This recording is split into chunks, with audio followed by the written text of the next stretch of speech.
Hola, mi nombre es Diana y es un gusto para mí darte la bienvenida a los recursos de identidad. Puedes conocer más acerca de nosotros y de nuestra comunidad en Facebook, Twitter, Instagram y YouTube como @identidadslp. O de igual forma, mandarnos un correo a identidadslp@gmail.com. El mensaje que estás por escuchar forma parte de la serie 30 días en la palabra. Es vital que todo cristiano sepa cómo estudiar la Biblia y beneficiarse de todas las riquezas que contiene en ella. Aprendamos juntos el poder de la palabra de Dios en nuestras vidas. Y no olvides suscribirte a nuestro canal y compartir este mensaje. Dios te bendiga.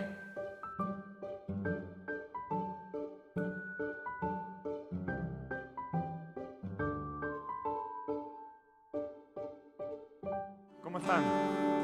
Bien, me da mucho gusto como cada domingo estar aquí. Bienvenidos a todos los que no llegaron temprano, porque a los que llegaron temprano ya les di la bienvenida hace rato.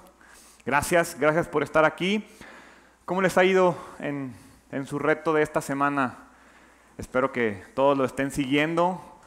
Si no saben de qué estoy hablando es porque no vinieron la semana pasada y porque no escucharon la predicación en internet. Entonces les platico muy rápido para comenzar con el mensaje del día de hoy. Estamos en una serie que comenzó el domingo pasado, que va a durar durante 4 domingos y el servicio especial del sábado de Navidad. ¿En qué consiste? Se llama 30 días en la palabra y consiste en que en familia o individualmente, como podamos, tenemos que leer diariamente un proverbio. Los que ya empezaron, hoy deberían de estar leyendo Proverbios 8. Los que no han empezado porque están enterando el día de hoy, no hay problema, les damos chance. Esta semana leen de a dos por día, para que el próximo domingo que estemos aquí todos vayamos en 15, en Proverbios 15 o 16. A ver, súmenle. No, sí, en 15. Todos deberíamos ir el próximo domingo en Proverbios 15. Entonces, ¿en qué consiste? No nada más es agarro la Biblia y la leo. Consiste en, agarro la Biblia, oro antes de comenzar a leer la Biblia y le pido a Dios que me revele algo, la leo, subrayo el versículo que más me llamó la atención, escribo un pensamiento acerca de lo que acabo de leer y hago una oración acerca de lo que acabo de leer. ¿Sí? Les comentamos que los que quieran me pueden mandar un correo a identidadslp@gmail.com o nos mandan un inbox por Facebook y les podemos mandar un formato donde pueden ir llenando esto, si no en cualquier libreta o ahí mismo en su Biblia, como quieran. La idea es que juntos en estos 30 días saquemos el poder de la Biblia que está escondido en su estudio. Si no estudiamos la Biblia, no podemos aprender, no podemos crecer, no podemos obtener lo que veíamos la semana pasada, que hablábamos de que la Biblia es la fuente de la verdad y es la fuente del gozo. Hoy vamos a ver que también la Biblia es la fuente de la victoria y la fuente del crecimiento.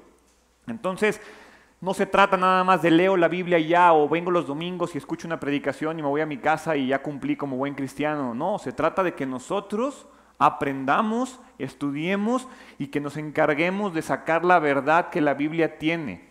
Yo no tengo un poder sobrenatural que me permita encontrar cosas que ustedes no pueden encontrar. Simplemente es dedicación y estudio. Entonces, por eso es que en estos 30 días lo que quiero hacer es ver qué puede hacer Dios en sus vidas a través del estudio de la palabra, con la intención de que se vuelva un hábito familiar principalmente, pero mínimo que sea un hábito personal de estudio de la palabra. Como saben, nuestro versículo clave de este tercer año de iglesia es Josué 24:15 y habla del compromiso, por eso comprometernos con el estudio de la palabra. Y dice, pero en cuanto a mí y a mi familia, nosotros serviremos al Señor. Servir al Señor, como lo he dicho muchas veces, no nada más es venir a la iglesia y servir a tu hermano. Servir al Señor es comprometerte con Él, es llevar su palabra, es vivir conforme a su palabra, es ser obediente, es darle gloria, es darle honra. Estamos aquí para darle gloria y honra, y mientras hacemos eso, estamos sirviendo a Dios. Y como lo vimos la semana pasada, la Biblia es la fuente de la verdad. La Biblia es la fuente de la felicidad, es la fuente del gozo. Y quiero comenzar el día de hoy abriendo Lucas. El Evangelio de Lucas, capítulo 11. Versículo 28. Jesús respondió: pero aún más bendito es todo el que escucha la palabra de Dios y la pone en práctica. Aún más bendito, tendrá aún más gozo, tendrá más bendiciones el que escucha y pone en práctica la palabra de Dios. ¿De qué está hablando Jesús cuando dice pone en práctica la palabra de Dios? No está hablando de otra cosa más que de obediencia. Ahora, quiero hablar de los tipos de obediencia, porque hay dos tipos de obediencia. El primer tipo de obediencia se llama obediencia legal. ¿Qué quiere decir? ¿Qué es la obediencia legal? La obediencia legal, o si le quieren llamar la evidencia legalista, es el tipo de obediencia que existía en la Biblia, que existía en el Antiguo Testamento, que existía antes de la venida de Jesús y que tiene que ver con el pacto de las obras. Para los que no sepan, cuando Jesús viene, establece un nuevo pacto con nosotros. ¿Qué significa ese nuevo pacto? Pues significa que antes había un pacto previo. Y ese pacto previo tenía que ver con obras, tenía que ver con las cosas que hacíamos. Es el viejo pacto, es el pacto mosaico. ¿Qué es mosaico? El de Moisés. ¿Qué es ese pacto? Éxodo 19:5. Es cuando Dios establece este pacto con su pueblo, con el pueblo de Israel, y dice: si me obedecen y cumplen mi pacto, obedézcanme, cumplan mi pacto, ustedes serán mi tesoro especial entre todas las naciones de la tierra, porque toda la tierra me pertenece. ¿En qué consiste la obediencia legalista? Lo vamos a encontrar en Deuteronomio, capítulo 27, versículo 26. Maldito todo el que no acepte ni obedezca las condiciones de estas instrucciones, y todo el pueblo responderá: amén. Yo me imagino cuando están leyendo esto en el pueblo de Israel, y entonces les dicen: maldito todo el que no acepte y obedezca las condiciones de estas instrucciones, y entonces el pueblo se levanta y grita: amén. Y después como que dicen: ah, caray, nosotros somos los malditos, porque nosotros somos los que no estamos obedeciendo, nosotros somos los que estamos fallando, nosotros somos los que estamos faltando. Y entonces dice la Biblia que si tú no obedeces, que si tú no pones en práctica la Biblia, que si tú no pones en práctica las ordenanzas que Dios nos entregó aquella vez en 2 piedras, donde venían los 10 mandamientos, donde venían todas las leyes, ¿qué quiere decir? ¿Qué pasa si no las cumplimos? Estamos malditos. Esa es la obediencia legalista. Gracias a Dios y gracias a su misericordia hay otro tipo de obediencia. Y esa obediencia se llama obediencia de la gracia. ¿Cuál es la obediencia de la gracia? Esta tiene que ver con la generosidad, tiene que ver con la misericordia de Dios, tiene que ver con el perdón de Dios. Y de una u otra manera, la obediencia legalista te dice: más vale que cumplas todas mis reglas o te vas a ir al infierno. Eso es lo que dice la obediencia legalista. O cumples o infierno, o sea, se acabó. La obediencia de la gracia, por el contrario, te habla de que Dios ve tu corazón, de que Dios ve tus intenciones, de que Dios observa tu actitud, de que Dios lo que busca es una disposición sincera a obedecerle. Porque si Dios no viera esto, no habría sentido de que Jesús viniera al mundo. No habría sentido de que recibiéramos esta segunda oportunidad. Si Dios ve una respuesta positiva de su iglesia a la palabra, aunque fallemos, nos considera obedientes. Quiero ser muy cuidadoso con eso, porque entonces de aquí se pueden ir diciendo: ya la hice, puedo hacer lo que yo quiera. La clave está en una respuesta positiva a la palabra. Yo no puedo decir que tengo una respuesta positiva a la palabra y andar pecando, faltando y cayendo ante la tentación en todo momento. Eso no lo puedo hacer. Eso no sería una respuesta positiva a la palabra. ¿Qué es una respuesta positiva a la palabra? Es alguien que constantemente intenta llevar la palabra de Dios a su vida, a su realidad, tomar decisiones conforme a la palabra, y que si se equivoca, dice Dios, no te preocupes, tienes una segunda oportunidad. Pero es un deseo ferviente y constante de obedecerle. Porque a pesar de que tenemos una obediencia de gracia, nuestra vida puede tener defectos. Es más, nuestra vida tiene defectos y Dios sabe que nuestra vida tiene defectos. Si no, no hubiera mandado a su Hijo Jesús a vivir una vida perfecta por nosotros, porque sabía que tú y yo no lo habíamos podido lograr, ni lo íbamos a poder lograr. Se necesitaba de un hombre perfecto que no cometiera ningún error. Y la manera de ilustrar esto, para mí, más fácil que encontré en la Biblia es con la vida de Pedro. Quiero que todos vayamos al Evangelio de Juan, capítulo 21. Porque en el Evangelio de Juan, capítulo 21, encontramos una historia de Pedro que para mí es muy importante y quiero ponerlos en contexto. Juan, capítulo 21, ocurre después de que Jesús murió, después de que Jesús resucitó, después de que Jesús se presentó y se mostró a sus discípulos, ocurre Juan capítulo 21. Y vamos a comenzar leyendo del versículo 1 al versículo 3. Más tarde, Jesús resucitado, tómenlo en cuenta, se apareció nuevamente a los discípulos junto al mar de Galilea. Este es el relato de lo que sucedió. Varios de sus discípulos se encontraban allí: Simón Pedro, Tomás al que le apodaban el gemelo, Natanael de Caná de Galilea, los hijos de Zebedeo y otros 2 discípulos. Simón Pedro dijo: me voy a pescar. Nosotros también vamos, dijeron los demás. Así que salieron de la barca, pero no pescaron nada en toda la noche. Pedro se fue a pescar. Pedro no tenía por qué estar pescando. Y ustedes van a decir, ¿qué tiene de malo que se vaya a pescar? Pedro ya tenía una misión particular. Pedro ya había recibido la instrucción de Dios y de Jesús, donde le dijo: tú no vas a ser un pescador, tú vas a ser un pescador de hombres. Yo quiero que tú vayas y lleves mi evangelio, yo quiero que tú vayas y lleves mis buenas nuevas. ¿Y qué pasa? Jesús se muere, se les presenta resucitado, y Pedro dice: bueno, está padre Dios, yo me voy a pescar porque eso es lo que sé hacer, porque en eso soy bueno, porque ahí no me equivoco y porque ahí tengo el control de lo que hago. Eso que tú quieres que yo haga, yo no lo conozco, yo no soy bueno, yo soy un atrabancado, yo no conozco nada.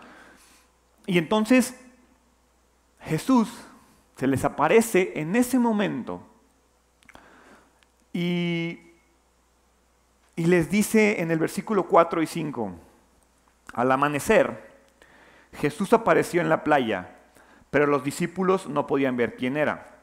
Les preguntó: amigos, ¿pescaron algo? No, contestaron ellos.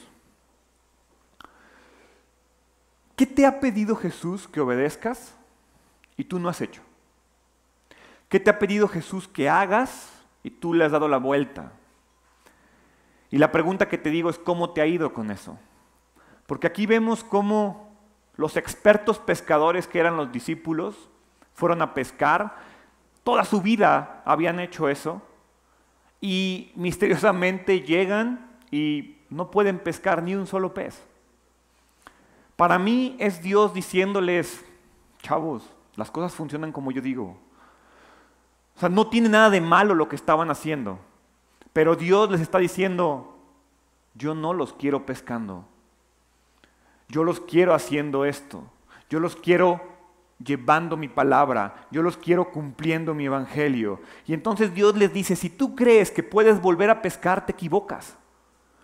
Así como muchas veces Dios te ha dicho a ti cuando te das por vencido con Dios y como que te quieres alejar, y entonces Dios te dice: mira, si tú crees que te puedes alejar de mí, te equivocas. No te puedes alejar de mí.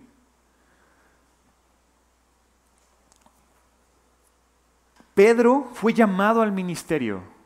Pedro fue llamado a servirle a Dios. La pesca se acabó para Pedro. No importa cuánto Pedro quiera ser un pescador. Dios le está diciendo: yo puedo alejar a todos los peces de ti, y te lo pruebo porque me aparezco y te digo: mira, echa tu red a un lado y ve cuánto vas a sacar. Hacen eso los discípulos y la red sale llena de pescados. Le está demostrando, y Jesús les está diciendo: si yo quiero, tú pescas. Si yo no quiero, tú no pescas. ¿Qué te ha dicho Dios en tu vida que hagas? ¿O qué te ha dicho Dios en tu vida que no quiere que sigas haciendo? ¿De qué manera Dios te está jalando y Dios te está moviendo? Jesús está dejando en claro el tema de la obediencia. Jesús le está diciendo, o me obedeces o me obedeces. Porque cuando tú y yo nos revelamos a Dios, creemos que vamos a poder seguir nuestra vida como si nada, y Dios está diciendo, no, así no funcionan las cosas. Y este tema de la obediencia en esta misma historia, vemos cómo Jesús, después de que los invita a desayunar, ya pasa esto de que no pescaron, echaron los pescados. Pedro por fin se da cuenta que Jesús está en la orilla, se pone su túnica, se avienta al agua y nada y corre hacia su maestro. Desayunan juntos y después Jesús cuestiona a Pedro y hace una pregunta muy particular que muchas veces no ponemos en cuenta. En el versículo 15 dice, después del desayuno, Jesús le preguntó a Simón Pedro, Simón, hijo de Juan, ¿me amas más que estos? Sí, Señor, contestó Pedro, tú sabes que te quiero. Entonces, alimenta a mis corderos, le dijo Jesús. Jesús le está preguntando, ¿me amas más que estos? Cuando dice me amas más que estos, Jesús está usando la palabra ágape. La palabra ágape es la expresión más grande de amor que Dios puede darnos. Y le está diciendo, prácticamente le está preguntando, Pedro, ¿me superamas? ¿Me recontraamas, Pedro, más que estos? Y Pedro dice, sí te quiero. Pedro usa la palabra fileos. Fileos viene de filios, que significa hermano. Le está diciendo, sí, eres como mi carnal. Sí, me caes bien, Jesús. O sea, Jesús le está diciendo, ¿me recontraamas? Y Pedro le contesta, me caes bien. Te tengo cariño. Siento algo de amor por ti. Y entonces Pedro vuelve a ser cuestionado de la misma manera en el versículo 16. Jesús le repitió la misma pregunta. Simón, hijo de Juan, ¿me amas? Sí, Señor, dijo Pedro, tú sabes que te quiero. Entonces cuida de mis ovejas. ¿Por qué creen ustedes que Pedro le decía te quiero en lugar de decirle te amo? Porque aparte no respondía con una negativa. O sea, Jesús le decía ¿me amas? Y él le decía, sí, te quiero. Para mí la respuesta correcta es no, te quiero. ¿Sí? No es, porque Jesús le está preguntando directamente, ¿me amas? ¿Me recontraamas? Y él dice, sí, te quiero. ¿Por qué creen ustedes que pasaba? Ayer platicaba con Sari al respecto y les voy a poner un ejemplo. ¿Qué pasaría si Jesús se apareciera hoy en sus vidas? Saliendo de aquí, llegan a su casa, se aparece Jesús resucitado, llega a sus vidas y les pregunta, Gerardo, ¿me amas? ¿Qué le contestas? Probablemente nuestra primera reacción, y ahorita sí en frío, es sí. Pero ponte a pensar esto, Jesús te conoce, sabe tus pensamientos, sabe tus ideas, sabe lo que haces y lo que no haces, sabe lo que piensas y lo que no piensas, y llega y te dice, ¿me amas? Piénsalo, si tú le dices sí, ¿qué te va a contestar? Entonces, ¿por qué no me obedeces? Entonces, ¿por qué ayer pecaste? Entonces, ¿por qué ayer fallaste? Eso mismo es lo que le está pasando a Pedro por su cabeza. Imagínate, Pedro, ¿me amas? Y le dice, sí. ¿Qué le iba a decir Jesús? Entonces, ¿por qué estás pescando si te dije que no lo hicieras? Y entonces, Jesús hace una tercera pregunta en el versículo 17. Le pregunta por tercera vez, Simón, hijo de Juan, ¿me quieres? A Pedro le dolió esto. Le dolió que Jesús ya no le preguntara, ¿me amas? Ya Jesús bajó su nivel y dijo, mira, este cuate no me ama porque no es capaz de reconocerlo. Entonces vamos a ver si mínimo me quiere. Y entonces Pedro hace algo muy inteligente. Pedro apela a la omnisciencia de Jesús y le dice, Señor, tú sabes todo. Tú sabes lo que yo te quiero. Y Jesús le dice, entonces alimenta mis ovejas.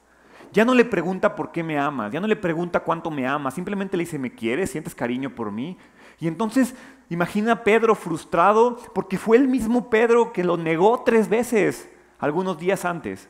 Y hoy está siendo cuestionado si ama a Dios 3 veces. Y Jesús le dice, ¿me amas? Y entonces él le dice, Jesús, tú sabes lo que hay en mi corazón. Puede que lo que estoy haciendo en este momento, porque imagínatelo ahí mojado después de que se aventó, cuando estaba haciendo lo que no tenía que estar haciendo, y entonces le dice, Jesús, tú sabes lo que siento, sabes que te quiero. Algo como lo que tú y yo hacemos a veces con Dios. Dios, tú sabes que me equivoco, sabes que quiero seguirte, pero no soy bueno, no soy perfecto. Yo tenía la idea antes de que la omnisciencia de Dios era algo malo, porque me imaginaba a un Dios espía que se metía en mi mente y en mis pensamientos y me veía cuando nadie más me veía, y entonces yo decía, me va a incriminar y me va a decir, pecador, mira lo que estás haciendo, porque Dios todo lo sabe. Hoy, y después de estudiar su palabra, me doy cuenta que la omnisciencia de Dios es el regalo más grande del mundo, porque ¿qué crees? Paso más tiempo equivocándome que haciendo las cosas correctas. Y entonces, porque Dios sabe lo que hay en mi corazón, Dios sabe que quiero vivir una vida entregada a Él, cuando me equivoco, puedo decirle, Dios, perdón, tú sabes que te amo. Tú sabes que me equivoqué. Esa es la obediencia de la gracia. Es que Dios te encuentre intentando ser perfecto. Porque ¿sabes algo? Dios sabe que no lo eres. Y Dios sabe que no lo soy. Y Dios sabe que vamos a cometer errores. Pero en el momento que Dios se presente ante ti, te va a decir, mira, te equivocaste aquí, pero hiciste esto para mejorar. Fallaste acá, pero me intentaste obedecer aquí. Cometiste este error, pero nunca más lo volviste a cometer. Y entonces entra la obediencia de la gracia. Dios te está diciendo y te va a decir de la misma manera en la que le dijo a Pedro, tú eres el hombre que necesito. Tú eres la mujer que necesito. Tú eres el hombre que no quiero que esté pescando, quiero que esté cuidando a mis ovejas. Le dice, alimenta a mis corderos, cuida a mis ovejas, alimenta a mis ovejas. Jesús le está diciendo a este hombre desobediente, sé la actitud que tienes en tu corazón, sé lo que hay dentro de ti, sé la disposición que tienes a obedecerme, aunque te has equivocado muchas veces, porque Dios trabaja sobre nosotros con una premisa. Y es que la obediencia de la gracia es la premisa que Él usa para nosotros. Porque si Dios usara la obediencia legalista, ¿dónde estaríamos? Si Dios fuera un Dios así rajatabla, el castigo de la muerte, el castigo del pecado es la muerte, yo creo que ya ninguno de los que estamos aquí estaríamos vivos. Entonces la premisa de Dios es, obedéceme. Y cuando falles, arrepiéntete, sígueme, busca obedecerme. Pedro falló una y otra vez. ¿Sí? Piensa en Pedro, todo lo que hizo este iletrado pescador. Casi se ahoga por quitar los ojos de Jesús.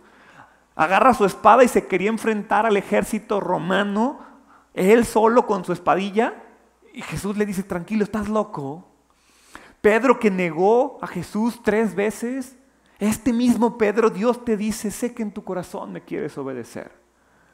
Hoy Dios te está diciendo, sí, aunque seas un chismoso, sí, aunque seas un mentiroso, sí, aunque de repente falles, sí, aunque no, sé y quiero ver que tú tienes la actitud de seguirme. Ahora es importante que la tengas, porque no se trata de que, si eres un chismoso, no haces nada al respecto, entonces no estás siendo obediente. Dios lo que espera mínimo es que quieras obedecerle. Y como siempre lo decimos, hay que ser congruente con lo que decimos querer, si no, no funciona de nada. La semana pasada hablábamos acerca de cómo la Biblia es la fuente del gozo si la obedecemos. Entonces, eso no significa que si la desobedecemos, vas a vivir una vida de miseria. Yo creo que todos aquí conocemos gente que no obedece la Biblia y que tiene una vida súper exitosa y súper feliz y parece que no le pasa nada y no sufre nada, y tú aquí que estás con tu Biblia y aprendiendo y estudiando y chutándote proverbios porque tu pastor te dijo, te va mal. Todos conocemos eso, pero el gozo que está en la Biblia viene del hecho de saber que no importa si te equivocas, tienes una segunda oportunidad. Porque piensa cuando te has equivocado en el trabajo, con tu novia, con tu esposa, con tus hijos, con tu familia, con lo que tú quieras. Hasta jugando un partido de fútbol y te equivocaste y fallaste una que no te la puedes perdonar y después se te presenta una segunda oportunidad. ¿A poco no te llenas de felicidad y dices, bien, me la perdonaron, me salvé, tengo oportunidad de volver a intentarlo? Ese es el gozo que te da Dios, ese es el gozo que te da el aprender su palabra, el saber que existen las segundas oportunidades, el saber que eso que te está pasando no te define, que eso que te está pasando no va a marcar tu vida, que ese error, que esa falla, que ese pecado, que ese problema, que esa situación no nos define. Y Dios te dice, hay gozo en que sepas que si sigues vivo es porque tienes una segunda oportunidad. Es porque quiero hacer algo con tu vida.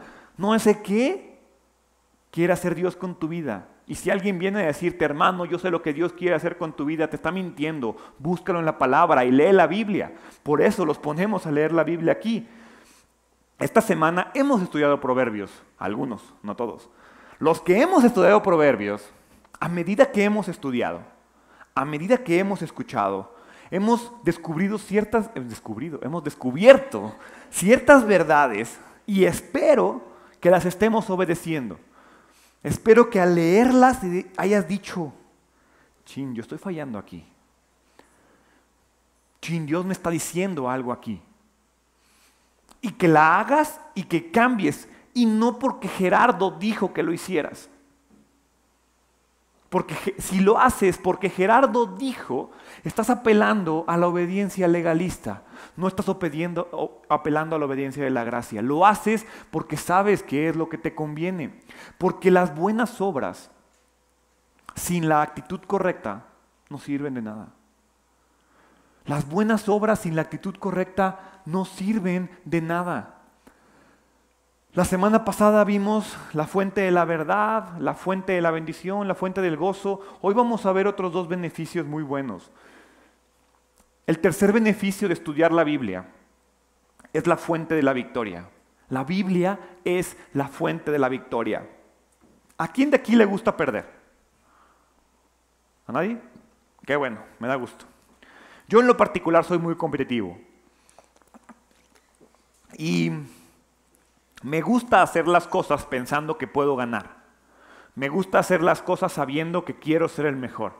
Me gusta hacer las cosas intentando siempre obtener el mejor resultado. Porque si voy a hacer algo, lo voy a hacer de la mejor manera posible. Si no, no lo hago.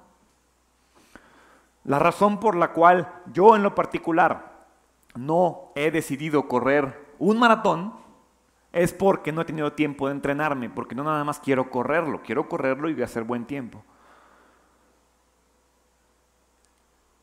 En esa tontería de un maratón, así debería de ser tu vida también. ¿Qué estás haciendo nomás por hacerlo? ¿En qué parte de tu vida nada más estás sobreviviendo? Cada cosa que hacemos y cada decisión que tomamos deberíamos de hacerla pensando que vamos a ser los mejores y que tenemos que ser los mejores. Porque el enfoque de la vida cristiana es que no le debemos de dar ninguna ventaja a nuestro adversario. No deberíamos de darle la opción al diablo, a Satanás, de que tome un control sobre tu vida. Porque díganme, ¿a quién le gustaría ver que al final de los tiempos Satanás saliera victorioso? Y que entonces el diablo venza a Jesús. Yo creo que a nadie nos gustaría hacerlo. Sin embargo, no lo queremos hacer, pero no tomamos decisiones conforme a eso en nuestras vidas. Tal vez sabemos que en el final de los tiempos no va a vencer, pero ¿qué tal si vence en tu vida? En tu vida sí puede vencer. Hay un entrenador de fútbol americano en los años 20 más o menos en la Universidad de Notre Dame que decía: nadie te puede vencer si tú no permites que te venzan. Nadie te puede vencer si tú no permitas que te venzas. Como cristianos es lo mismo. El diablo, el Satanás, el pecado, la tentación, nadie te puede vencer si tú no permites que lo haga. Salmo 119, versículo 11, dice: he guardado tu palabra en mi corazón para no pecar contra ti. He guardado tu palabra en mi corazón para no pecar contra ti. La palabra es la fuente de la victoria. ¿Contra qué? Contra el pecado. Lo que nos puede derrotar al final de los tiempos, a ti y a mí, es el pecado. Y Dios te dice, la palabra es lo que te va a hacer victorioso sobre el pecado. Porque cada vez que dudas de Dios, cada vez que piensas que no existe, cada vez que piensas que te ha fallado, cada vez que piensas que no tienes lo que te mereces, puedes encontrar en su palabra algo que te dice, sí está ahí. Y tal vez eso que quieres no lo tienes, pero volteas y ves lo que sí tienes y dices, ah caray, no tengo esto, pero tengo esto. ¿Qué hay en tu vida que no le estás agradeciendo a Dios? ¿Qué victoria tienes en tus manos que no has visto porque estás clavado en la derrota? Nunca vamos a funcionar basados en lo que no sabemos. ¿Quieres salir victorioso? ¿Quieres saber qué victorias tiene la vida y la Biblia para ti? Estúdiala. No hay un problema que alguien de aquí me pueda decir que no encuentre una victoria en la palabra de Dios. No hay ninguno. Hay enfermedades, pecados, tentaciones, muertes, problemas financieros, problemas económicos, problemas laborales. El problema que tú quieres tiene una respuesta bíblica que si tú decides creer, ojo, si tú decides creer, te va a dar la victoria. Si no lo decides creer, no sirve de nada. Son letras escritas en un libro. La clave está en que tú decidas creerlo. Ahora, ¿cómo puedes aplicar una verdad o un principio bíblico a tu vida si no lo conoces? ¿Cómo? No hay forma. Por eso llegas con el pastor y, Gerardo, es que tengo un problema en mi vida, es que ahí está. Créanme, nunca les voy a decir que no. Y si alguien me pide un consejo, lo voy a tratar de ayudar. Pero las personas que me han pedido consejo saben que siempre les digo, ¿ya leíste esto? O trato de contestarles con algo de la Biblia. Porque ahí están las respuestas. Ahí están. Es cuestión de buscarlas. Por eso la Biblia es la fuente de la victoria. Al estudiar la palabra de Dios recibimos victoria. ¿Sobre qué? Número 1, sobre Satanás. Si leemos Mateo capítulo 4, versículos del 1 al 11, dice, luego el Espíritu llevó a Jesús al desierto para que allí lo tentara. Esa palabra tentara es la palabra peirasmos, que quiere decir tentación, prueba. Es una palabra neutra. Es una palabra que no tiene buena connotación o mala connotación. ¿Qué esperaba el diablo? Que fuera mala. ¿Qué esperaba Jesús? Que fuera buena. ¿Qué sabía Jesús? ¿Qué sabía Dios? Que iba a ser buena. Es tentado en 3 ocasiones con cosas que tú y yo fallamos, con necesidades, con ego, con poder. Y la respuesta de Jesús siempre es, las Escrituras dicen. Las Escrituras dicen. Las Escrituras dicen. ¿En qué punto, en qué llaga te está metiendo el dedo el diablo? Y tú no sabes qué contestarle. Y te dice, eres un menso, eres un pecador, fallas, no sirves para nada, no puedes salir exitoso, todo te sale mal, nadie te quiere, te vas a quedar solo. Y entonces no tienes un argumento para decirle, ¿qué me estás diciendo? Claro que no. La Biblia dice que soy más que vencedor. La Biblia dice que todo lo puedo. La Biblia dice que soy una creación perfecta. Y tú ahí estás viendo el espejo y diciendo, no tanto. Porque cuando Satanás te ataca, lo único que puedes hacer es responderle con la Biblia. Él no puede contraargumentar eso. Tú y yo pretendemos argumentarle al diablo con tu lógica. ¿Y qué crees? Tu lógica, el diablo se ríe de ella. También te ofrece la victoria sobre los demonios. Sí, los demonios. Oh, Mufasa.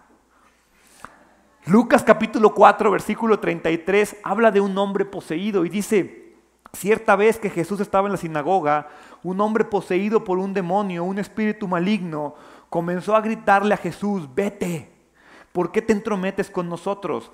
Jesús de Nazaret, ¿has venido a destruirnos? Yo sé quién eres, el Santo de Dios. Cállate. Lo interrumpió Jesús y le ordenó, sal de este hombre. En este mismo momento el demonio arrojó al hombre al suelo mientras la multitud miraba. Luego salió de él sin hacerle más daño. La gente asombrada exclamó, ¿qué poder y autoridad tienen las palabras de este hombre? Hasta los espíritus malignos le obedecen y huyen de su orden. Jesús estableció su autoridad y su poder sobre los demonios con una palabra. Le dice, cállate, cállate y salte. Ese mismo poder que saca demonios de las personas está ahí en su palabra. Si puede expulsar demonios que nadie de aquí los tiene, no puede expulsar tu vicio del cigarro, no puede expulsar tu vicio de la pornografía, no puede expulsar tu vicio del chisme, de la mentira, del ego. Claro que puede. ¿Cómo? En su palabra, con su poder. Pero hay que creerlo, la victoria ante cualquier problema está ahí. La victoria sobre la tentación está en su palabra. Efesios capítulo 6, versículo 17, lo leímos varias veces mientras hablábamos de la oración, pero nunca me había puesto a revisar este tema a fondo. Y Efesios 6, 17 dice, pónganse la salvación como casco y tomen la espada del Espíritu, la cual es la palabra de Dios. El único elemento ofensivo de la espada, de la armadura de Dios, es la palabra. ¿Estamos de acuerdo? Dice, tomen la espada del Espíritu, la cual es la palabra de Dios. Ahora, todos imaginen una espada. Yo creo que todos están pensando en la película que más les gustó, y algunos pensarán en la espada del augurio de los Thundercats, algunos estarán pensando en la espada del Señor de los Anillos, algunos estarán pensando en la espada de Star Wars, ¿sí? Y entonces crees que traes tu espada del Espíritu, tu espada de la palabra, y vas por ahí aventando patadas de ahogado a ver si de pura suerte le mochas la cabeza al diablo. Y agarras y haz de cuenta que entonces andas con tu Biblia así de, uy, ojalá y le pegue y a ver, ay sí, justo lo que necesitaba. Y me llama la atención que la palabra que usa la Biblia no es rompaya. Rompaya es esa espada grandotota así, doble filo, gigante, que no puedes ni cargar, ¿sí? No usa esa palabra la Biblia. La palabra que usa la Biblia es macaira. Y macaira no es una espadota, es una daguita. Y entonces Dios te está diciendo, agarra la daga del Espíritu.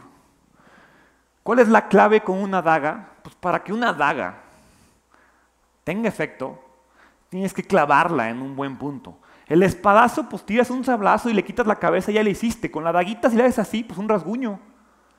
Tienes que clavarla y tienes que saber estratégicamente qué punto de la palabra vas a usar en el ataque que estás recibiendo. Porque incluso cuando dice, pónganse la salvación como casco y tomen la espada del Espíritu, la cual es la palabra de Dios, si se fijan, dice la palabra de Dios con P minúscula, ¿verdad? Cuando viene la palabra con P mayúscula, la palabra que usa es la palabra logos. Cristo es el logos. ¿Sí? La Biblia es el logos, es el contenido de toda la enseñanza de Dios. La Biblia dice que la ley se resume en Jesús, que todo se cumple en Jesús. Entonces, Cristo es el logos, la Biblia es el logos. La palabra que usa la Biblia aquí es rema. Y rema es una declaración específica. ¿Qué te está diciendo? Para que tú puedas usar la espada del Espíritu en tu guerra espiritual, tienes que conocer cada declaración específica para cada problema específico. ¿Cuántos versículos de la Biblia te sabes? Los que te sabes son los que alguna vez te han pegado. Los que no, ¿cómo los vas a poder usar? ¿Cómo vas a aprender a usar esa daga? Porque tener la espada del Espíritu no significa ser dueño de una Biblia.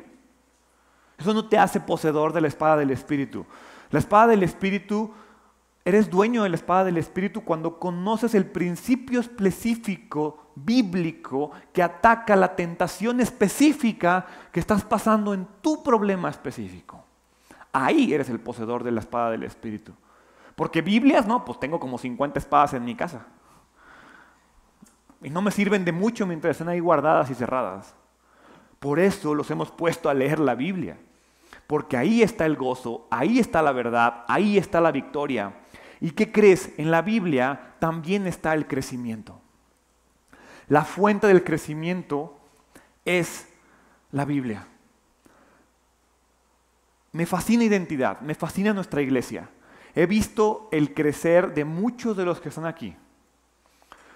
Y tal vez ustedes no lo han visto de tal manera, pero créanme que yo he visto cómo muchos de ustedes han crecido y han crecido gracias a que se han comprometido con la iglesia, con la Biblia, con su propio estudio, con su propio crecimiento. Muchos de aquí están en un lugar muy diferente del que estaban hace algunos años, hace algunos meses, hace algunos días. Esperaría que muchos de aquí estén en un lugar diferente después de una semana de estudiar Proverbios. Porque el hacerlo nos hace crecer.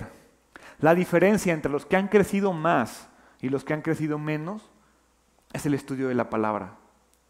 Hay muchos de aquí que han ido a su iglesia toda la vida y han crecido menos que gente que tiene meses conociendo de Dios.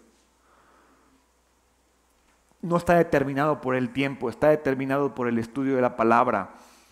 Hagan de cuenta que hay gente que viene aquí, llena su vasito espiritual, se va y en las escaleras se les cayó. Y ya, dejaron y echaron a perder todo el conocimiento que recibieron. Y sí, lloraron y se entregaron a Dios y les toqué la fibra más sensible de su ser. Pero se les cayó saliendo de aquí. Hay gente que tal vez no vino, que tal vez leyó un versículo en su casa, lo llevó a la práctica y llenó su corazón de la palabra, llenó su corazón de crecimiento y creció más que alguien que se aventó 50 predicaciones.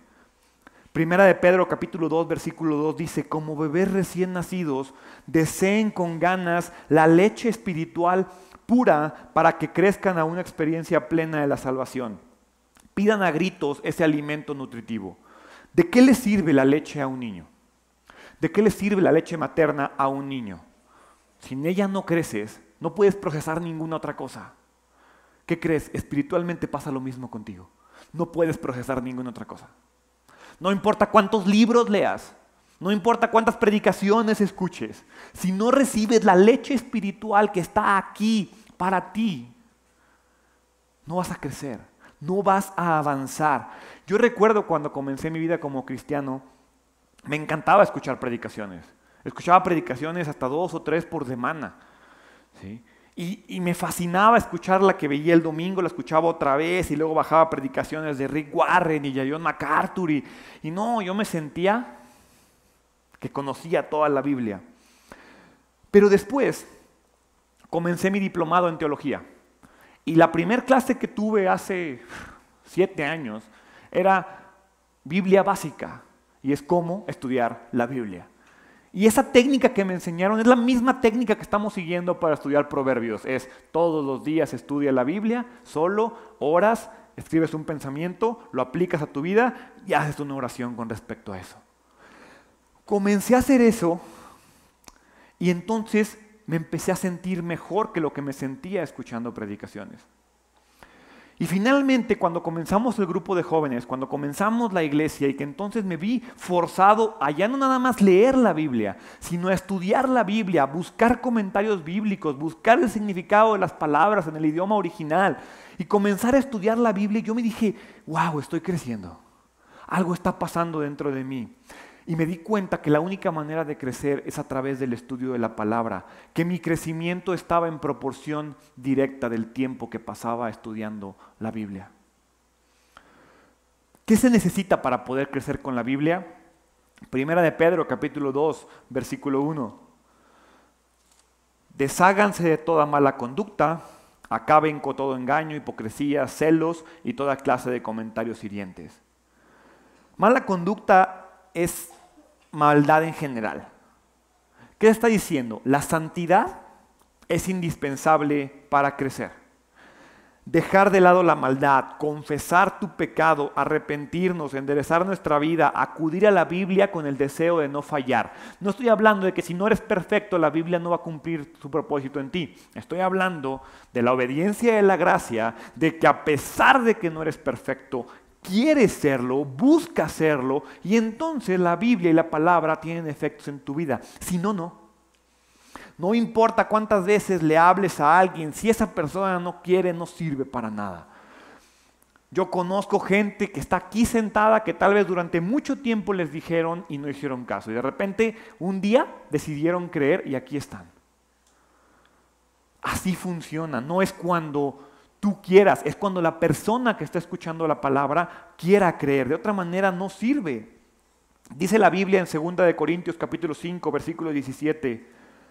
Esto significa que todo el que pertenece a Cristo se ha convertido en una persona nueva.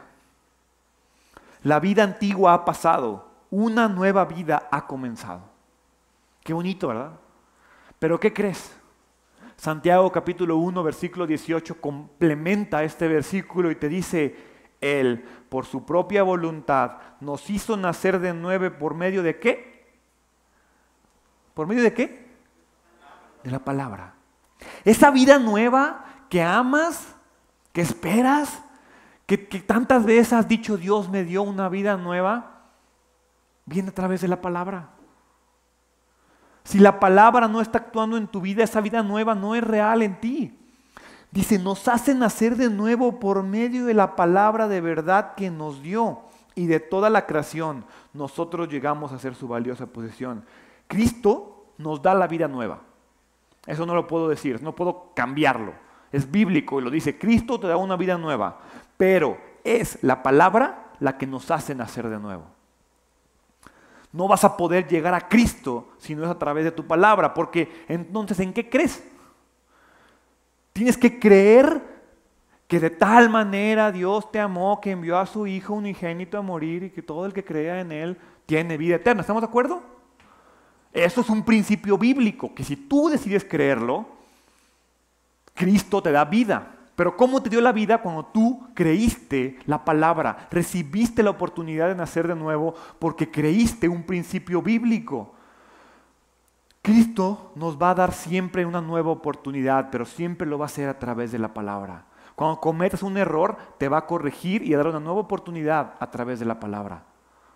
No va a ser a través de un pastor, no va a ser a través de un consejero, no va a ser a través del libro más impresionante de John MacArthur. No, ahí vas a encontrar algo, pero a fin de cuentas es un principio bíblico. Por eso cuando yo predico siempre les digo, no crean nada si no lo sustento con un principio bíblico. Para terminar, quiero hablar de los 3 niveles de crecimiento espiritual que hay. No tengo por qué tardarme mucho en ese tiempo, pero los encontramos claramente en Primera de Juan. Primera de Juan capítulo 2, versículos 13 y 14. La Biblia es muy clara. Os escribo a vosotros, padres, porque conocéis al que es desde el principio. Os escribo a vosotros, jóvenes, porque habéis vencido al maligno. Os escribo a vosotros, hijitos, porque habéis conocido al Padre. Os he escrito a vosotros, padres, porque habéis conocido al que es desde el principio. Os he escrito a vosotros, jóvenes, porque sois fuertes y la palabra de Dios permanece en vosotros y habéis vencido al maligno. ¿Sí ven los 3 niveles de crecimiento o los escarbamos un poquito más? Lo crean o no, todos comenzamos como niños. Dice Juan, os escribo a vosotros, padres, porque conocéis al que es desde el principio. Os escribo a vosotros, jóvenes, porque habéis vencido al maligno. Y después dice, os escribo a vosotros, hijitos, porque habéis conocido al Padre. La característica de un hijito de Dios, de un niño, de un bebé espiritual, es que conoce al Padre. Es que su papá espiritual es Dios. Básicamente es, Cristo me ama, Dios es mi Padre, y eso está de lujo. Es ese momento que probablemente te trajo a la iglesia. Ese sentimiento que dijiste, wow, alguien me abraza. Si tú estás en ese punto, eres un bebé espiritual. Y no tiene nada de malo. Ojo, no quiero que de aquí se vayan, chin, soy un bebé. No tiene nada de malo. Es excelente que seas un bebé espiritual. Pero como un bebé, y como lo acabamos de leer, hay que tomar la leche espiritual para convertirnos en un joven. Dice los jóvenes, ¿cuál es la característica de los jóvenes? Ha vencido, tiempo pasado, al maligno. Dice, os escribo a vosotros, jóvenes, porque habéis vencido al maligno. lo crean o no, hay un punto en el que tú y yo vamos a poder vencer a Satanás. Es más, muchos de aquí ya lo hemos hecho.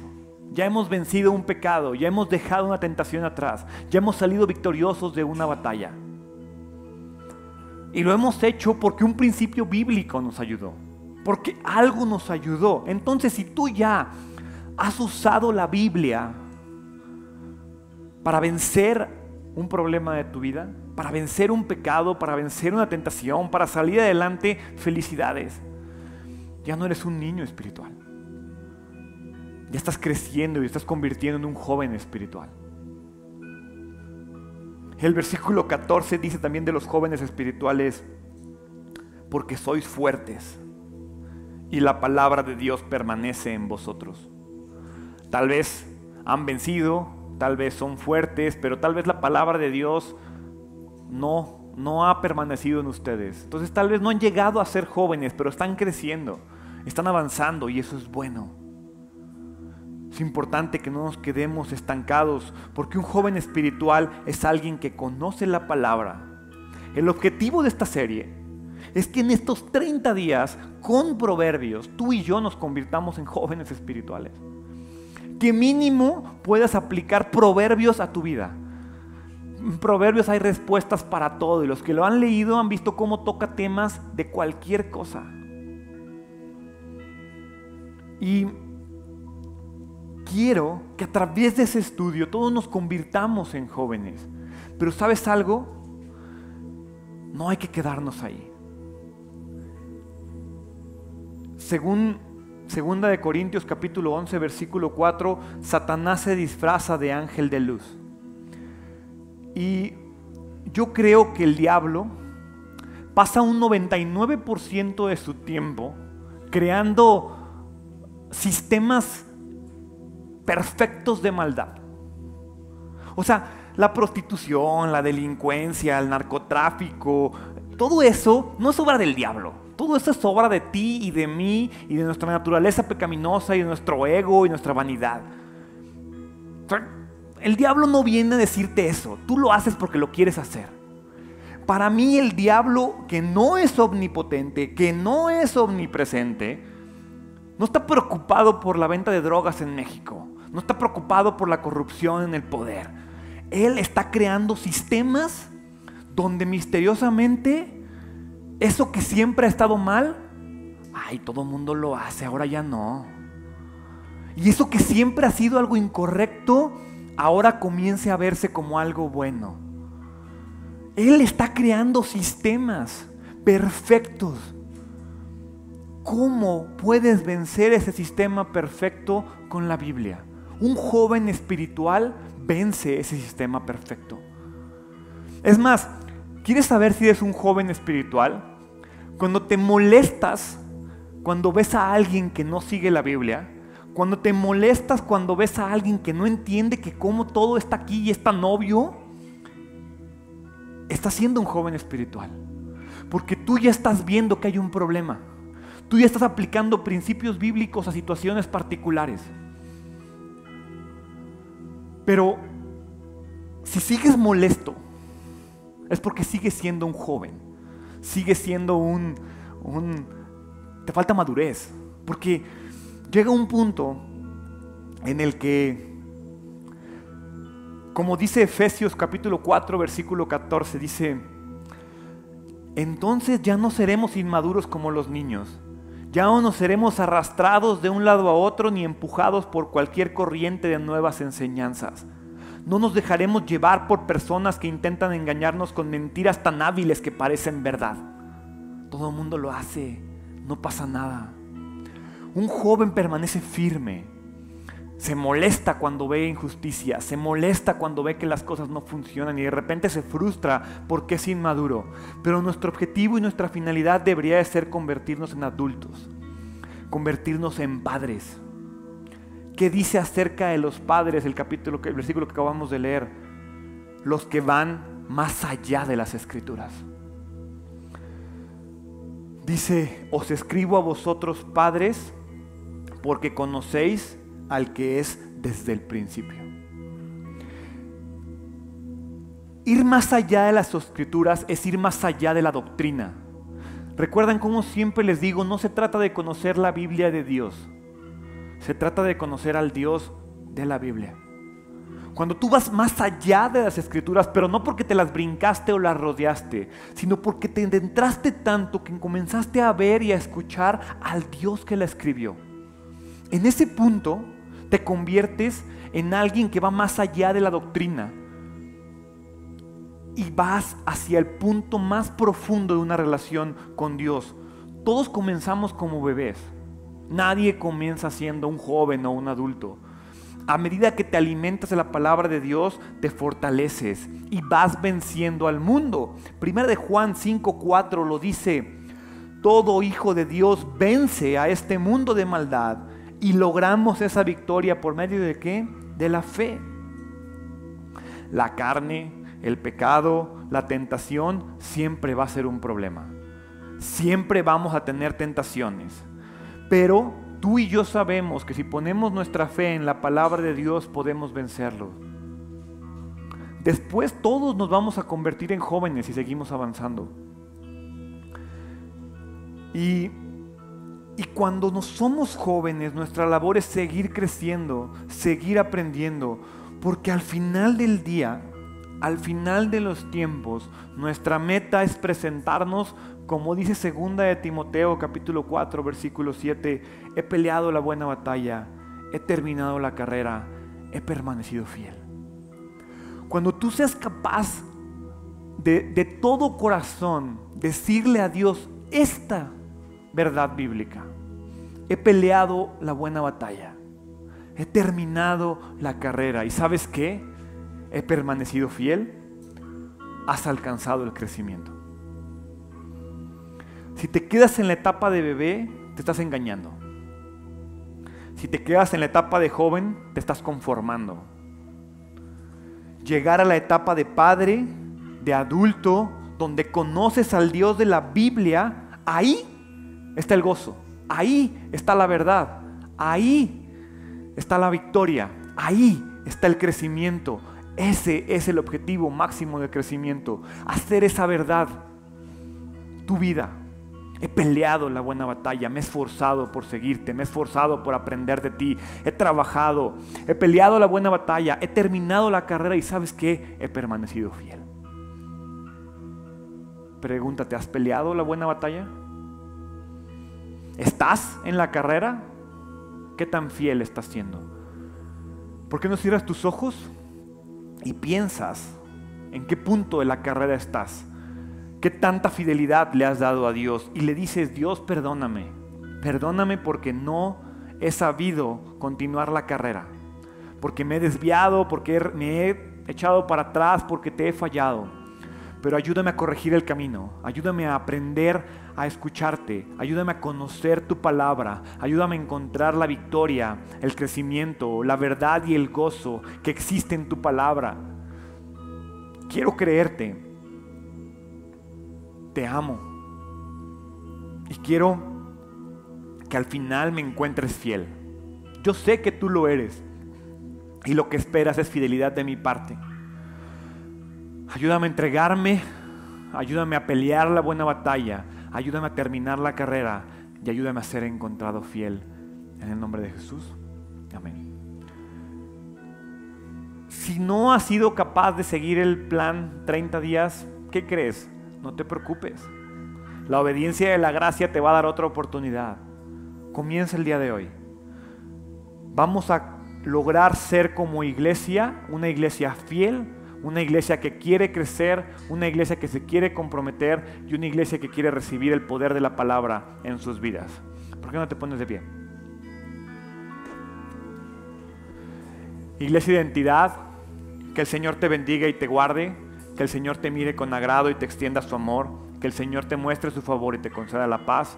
En el nombre de Jesús, amén. Que Dios los bendiga y que tengan muy buena semana y a seguir con el reto.